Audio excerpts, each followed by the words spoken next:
Hi friend, तुमको मोर जोहार जय माँ समले। तो चलो आज करान माँ गाँव रेसिपी टे जिनटा कि झुली रहू हेडुआ।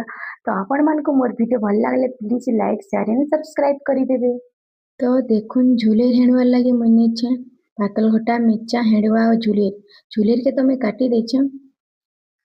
फास्ट तो कढ़ी बसई देली और कढ़ी रे तेल दे देली। तेल गरम होला पर झुलेर के दे देली।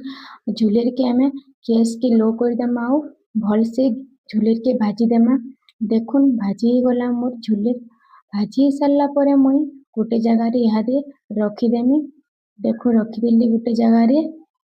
तारपरे फिर कढ़ई बसई देली और कढ़ई रे तेल दे देली। तेल गरम होला पर हेडुआ के लगे देली। हेडुआ के भल करी भाजी देली। देखुन भाजी गला हेडुआ।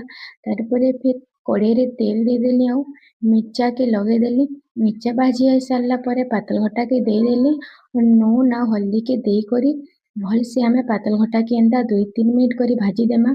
देखुन भाजी गला पातल घटा। तो तारपरे मुई हेडुआ के लगे देमी आउ हेडुआ और पातल घटा के हमें भल से भाजी देमा।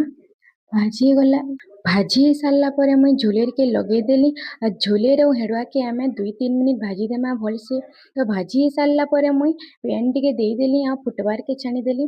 तो फुटी गला पर सुखाई गला के मैं गोटे जगह रे रखी देली।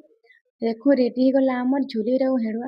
आपण मान को जदि मोर वीडियोटा भल लागिथिबा तो please like share and subscribe करी देबे।